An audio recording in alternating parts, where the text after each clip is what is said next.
another, I get it, but I still don't want you to leave. And I'm trying to be perfect for you, but it's not that's pushing you farther from me. And the fact that you walking away like it's nothing is making it hard to believe. Messages hard to receive, it's making it harder to breathe. I don't even know. Do you have any sense of what she meant by that? Well, we'll hear from them directly. She'll hear from them directly about what ideas that they might have to get their capacity up. Okay. This topic of a tax break has been out there for weeks, if not months, and you're just talking now about starting the conversation. Why is it just starting now?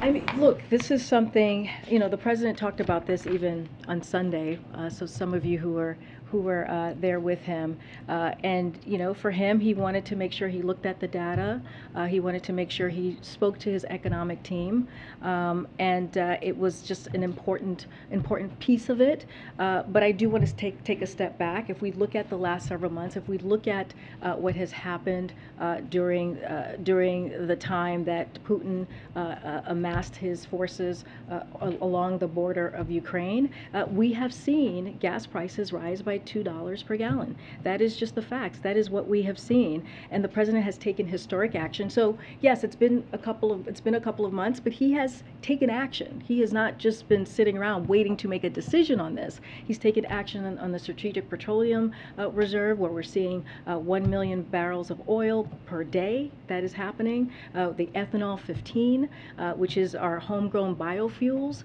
which he took action on that, and we're hoping to see, what we're going to see is a few thousand gas stations in middle America across the country. Hopefully that has an impact on that as well, and the 240 million barrels of oil that he rallied his partners across the globe to do. So those are actions that he's taken, and so this is just another solution. I want to make sure that we're not looking at gas tax as the only solution. It is one of an array of actions that the president is doing. I totally understand that, but again, why is it just happening now? And secondly, what was the threshold for him where he said, I want to push for this now? Again, he spoke to this. He said he's going to look at the data. He's going to talk to his economic team. He did that.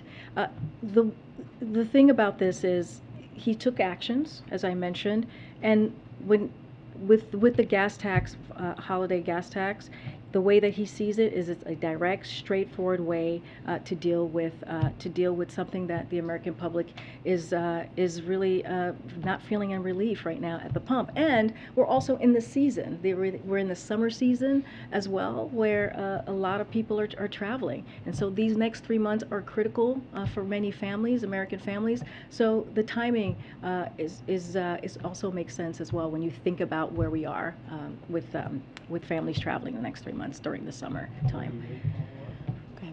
A quick follow-up to that and then something else. What you keep referencing the data that the president wanted to look at. What specifically data did he look at? Well, I think he talks to his economic team, right? They present him with information that he needs with any other decision that he makes that deals with a decision like this. A decision that he has to make that's going to really have a direct effect. I mean, this happens with any decision that he makes.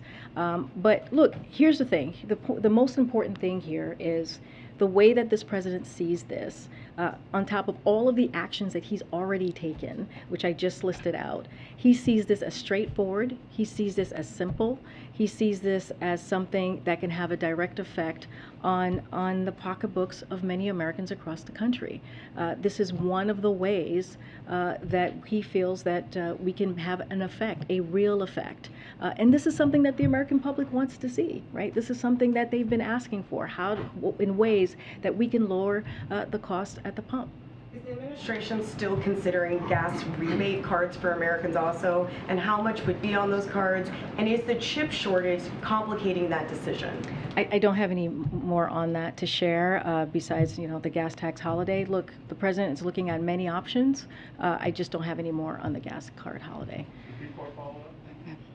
Thank you. I have two foreign policy questions. First, on Afghanistan, the White House released a statement saying that the president will assess options of helping the Afghani people after the earthquake, whether it's via USAID or federal government partners. Can you tell us what kind of help the United States will offer? And second, How can you make sure that this help will not fall into Taliban hands? No, all good questions. Let me just say the United States is deeply saddened to see the devastating earthquake that preliminary reports indicate took the lives of at least 1,000 people in Afghanistan. President Biden is monitoring developments has directed USAID and other federal government partners to assess U.S. response options to help those most affected. The United States is the single largest donor of humanitarian aid to Afghanistan, and our humanitarian partners are already delivering medical care and shelter supplies on the ground. We are committed to continuing our support for the needs of the Afghan people as we stand with them during and in the aftermath of this terrible tragedy. Again, I just wanted to give a little bit of what we have committed, more than $720 million since August 2021 directly to humanitarian partners. So this aid does not go to the Taliban. The aid goes directly to the Afghan people via humanitarian partners on the ground. And another question on Russia. The Russian government spokeswoman said that the United States is destroying, what she called destroying, bilateral relationship that already are in lamented state. And she's accusing the U.S. of not allowing Russian planes to pick up Russian diplomats and their families from here, and insinuating that they might do the same.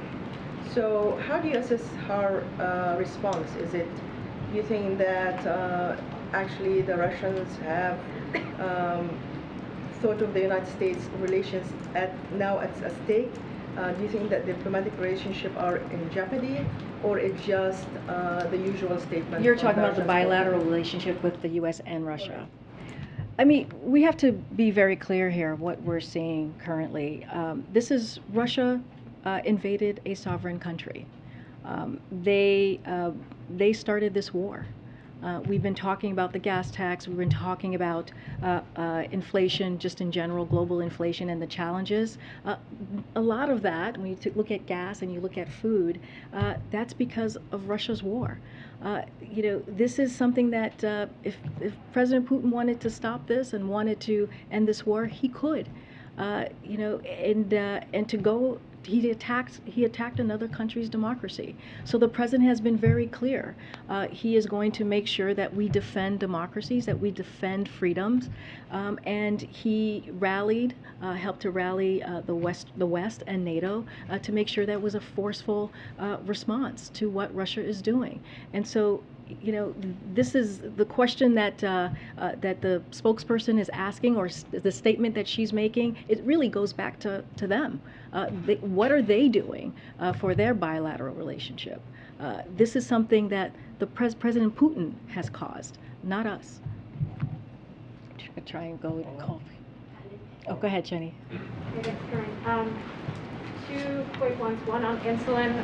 Senators Shaheen and Collins introduced a bill today, and I'm wondering if you're involved in that, supporting it, or are you negotiating something separate on reducing the price of insulin, which the president talks about a lot, with Manchin and Senator Schumer as part of a broader reconciliation package? So on that particular piece of legislation, I would just have to go back to our Office of Legislative Affairs to get more information to provide to you. So I just want to make sure I get that right. As you stated, the president has talked about insulin, the importance of bringing down price and cost for families.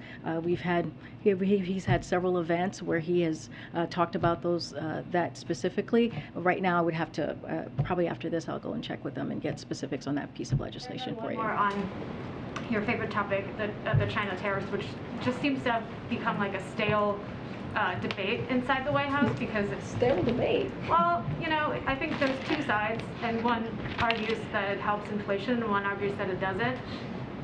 Can you give us any sense of where the president is coming down on this? Because you guys are deliberating your decisions for a long time, and if it does help inflation, if he does support that view, then why not? Well, no decision has been made, as you just stated. They've been discussed. The president's been discussing this with his team. We just don't have anything to share at this time. No timing. No timeline. Decision hasn't been made. It's being discussed with the team. Go ahead, Zola. Thank you. I had a question again about Afghanistan, but on the humanitarian parole program. CBS had some reporting a couple days ago that showed that for those Afghans that are applying for parole remotely from still Afghanistan, that 90% have been denied, 90% of some 5,000 applicants at this point. Is, in the White House's view, is that program which President Biden pointed to as really the main relief program for those that aided military officials, is that program working as it should be? So we are aware of the report. We're reviewing it at this time. So we're not yet we're not ready to speak about it publicly, but I do want to give a little perspective as you're asking about how this works. So the report outlines our efforts under the humanitarian parole process, which is separate and distinct from the refugee process. As you know, Zolan, I know you've followed this closely. Humanitarian parole has strict criteria that requires applicants' protection needs to be so urgent that they are unable to wait a while on an application to receive protection via U.S. refugee admissions in process. The refugee process is typically how such applicants relocate to the United States. So that's one piece. But also, it requires applicants to leave Afghanistan before completing the mandatory screening and vetting. The vast majority of Afghans applying are still in Afghanistan. So that's kind of the confusion there. So we are proud to have welcomed nearly 80,000 Afghans to this country through the Operation Allies Welcome, which is an unprecedented historic effort and more than any other nation. We continue to welcome additional Afghan allies and vulnerable Afghans, and will do so over the coming weeks and months. The State Department is also actively assisting eligible individuals to leave Afghanistan. In fact, we recently set up a processing hub in Qatar to process eligible Afghans for special immigrant or refugee status. But we are going to review the report. I can't speak to that right now, but I just wanted to make sure we gave you a laydown. What was in CBS? Yes, we're reviewing it. Okay, because that was based off data released by USCIS as well. Again, I'm just telling you that we're reviewing it, and then we'll get back to you on that. One more refugee question too. The administration committed to admitting 100,000 Ukrainian refugees. There were USCIS officials that recently released data that showed the U.S. admitting Ukrainian, not just refugees, but also asylum seekers at the border. My question is, does that commitment for 100,000 include those who cross the border? Let me get information for you on that. So I can get an update on that particular program, and we can get some breakdown and get back to you on that piece. Okay, hold on. Let me see. I already called on you. Go ahead, Karen. It's great. No, I can't call you and not call on them. I feel like it's a classroom. Go ahead. 2 questions on COVID. First, if you could just give us a status of where things stand with talks with Congress on funding, and what the administration's planning is right now for funding for testing in the fall after the funds were diverted from that. So, as you know, the virus has not been waiting for Congress to act, and we have been clear that a lack of funding would force us to make hard decisions, including last week by having to pull funds from essential response needs like testing capacity for some of our urgent needs for vaccines. When we notified Congress of pulling funds early in June, we made clear to Congress the continued need for additional funding. The consequences we have long warned of are real. Our fight for COVID funding is active and regular and robust because COVID, as we all know, is not over, and we risk even more severe and lethal consequences for American people if we do not secure this funding, even if members of Congress may think otherwise. And so that was your first part of your question. And what was the second part of your question? The second part is, last week during the hearing, one of the Senate Republicans who's been supportive of approving the funding request, Mitt Romney, was expressing frustration at the request now after that funding had been diverted. He had said for the administration to say they could not purchase these things and then after several months divert some funds and then purchase them is unacceptable and makes our ability to work together and have confidence in what we're being told very much shaken to the core. I mean, is this process now sort of spoiled because of the way the administration had done that with that funding? Is there any prospects for this funding to actually get through Congress now? So just to respond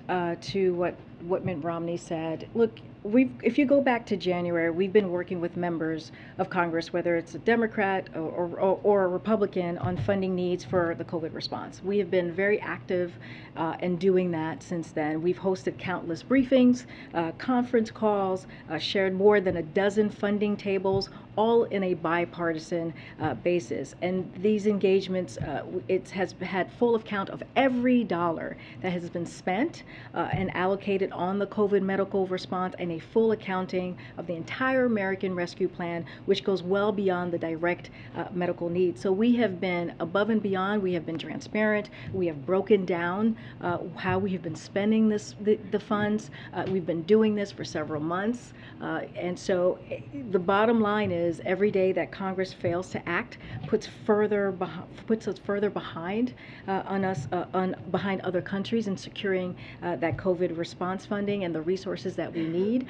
And so, again, we have been transparent. We have laid things out. We have had a 385-page document that I know Jen came out and shared it with all of you. And so this is incredibly important. We need Congress to act. We need Congress to move, and we need Congress to act.